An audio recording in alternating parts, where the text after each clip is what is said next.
आगे बढ़ते हुए हमारे बिहार स्टेट से जाने माने, जिनको आप जून पर भी सुनते हैं और सुनने के बाद एक एनर्जी, पॉजिटिव एनर्जी लोगों के अंदर आ जाती है, जो कि जोश और सारी चीजों को आगे अनंत तक लेके जाते हैं। हमारे ग्रेट लीडर, तालियों के साथ स्वागत किया जाए। राममूर्ति जी आए, 2 शब्द बोलें और अपने मिशन और विजन के बारे में बताएं।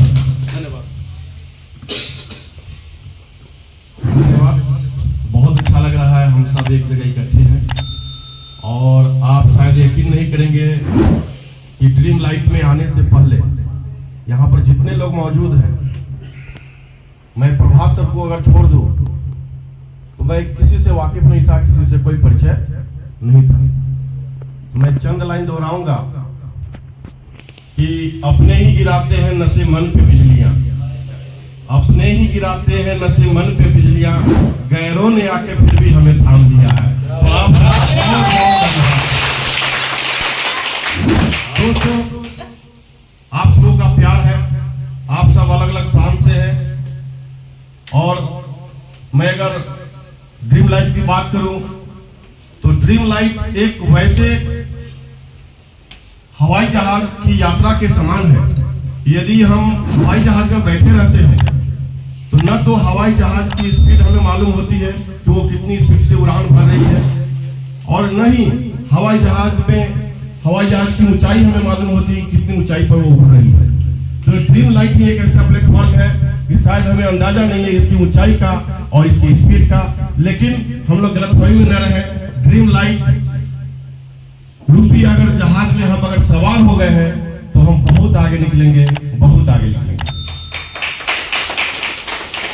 दोस्तों, एक छोटा सा किस्सा है, 2 लाइन में खत्म हो जाएगी।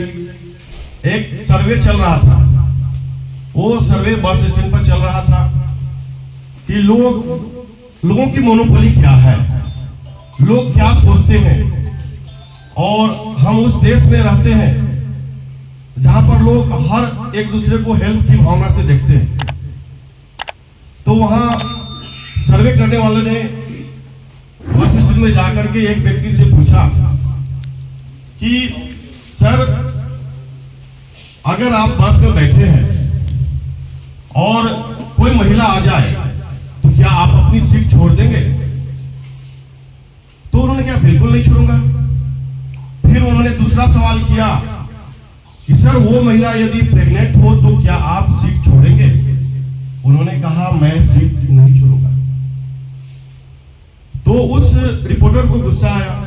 उन्होंने कहा कि आप जिस देश में रहते हैं सारे लोग हेल्पफुल हैं और फिर भी आप सीट छोड़ने के लिए तैयार नहीं हो, तो बताइए क्या कोई विकलांग व्यक्ति आ जाए तो आप सीट छोड़ेंगे?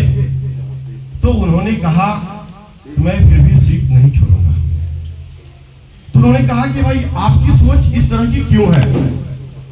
तो उन्होंने एक ही बात कहा कि सर, मैं बस ड्राइवर हूं और बस ड्राइवर कभी अपनी सीट नहीं छोड़ते। तो हम लोगों को बस ड्राइवर बनना है। यहाँ के बस ड्राइवर यशपाल सर है, यहाँ के bus driver CP Saini sir है, ड्रीम लाइट के बस ड्राइवर विकास सैनी सर है, संदीप पारसा सर है। मैं नाम लूं तो बहुत सारे लोग हैं जो इस ड्रीम लाइट में बस ड्राइवर यानी ड्राइविंग सीट पर बैठे हुए हैं।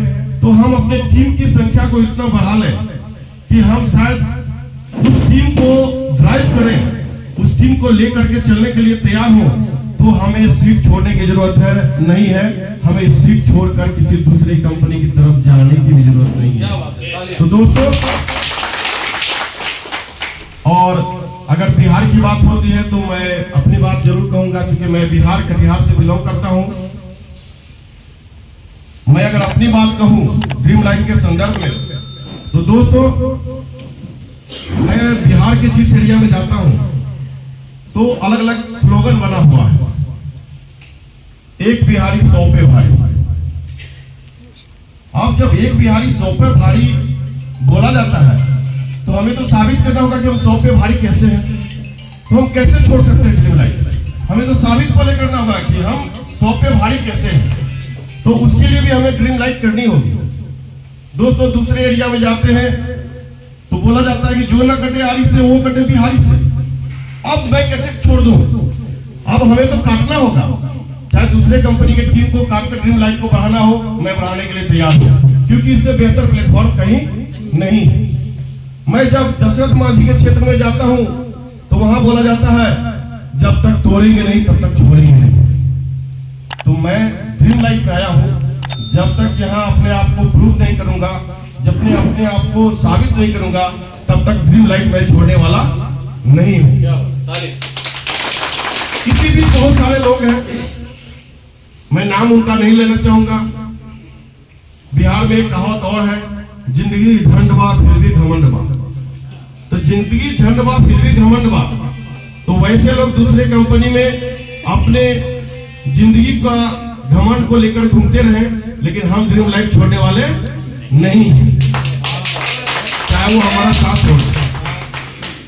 दोस्तों, ऐसा बहुत सारी कहावतें हैं और दिल पे लेने वाली बात है। अगर हम इमोशनल हैं तो हमारे बिहार में एक ही बात है कि लोग आज भी अपने माता पिता से मार खाते हैं पढ़ाई के लिए, क्योंकि वहां पर कोई उद्योग का स्कोप नहीं है। वहां पर आईएएस आईपीएस लोग निकलते हैं, लेकिन मार खाते हैं माता पिता से। माता पिता से मार खाने के बावजूद वो पढ़ाई नहीं कर पाते हैं। लेकिन जब वो इमोशनल होते हैं और लव के चक्कर में अगर पड़ जाते हैं, अगर वहां दिल टूट जाती है, तो वो दिल चूंकि टूट गई तो वो आईएएस आईपीएस बन कर दिखा देते हैं। वो है बिहार। तो मैं उस देश तो वहां पर हमें कुछ साबित करने की जरूरत नहीं है। अगर मैं ड्रीम लाइट में आया हूं तो मैं अपने आप को प्रूव करूंगा, ये यशपाल सर से और बाकी सभी सर से वादा करता हूं। जय हिंद, जय बिहार, जय ड्रीम लाइट, जय इंडिया। धन्यवाद।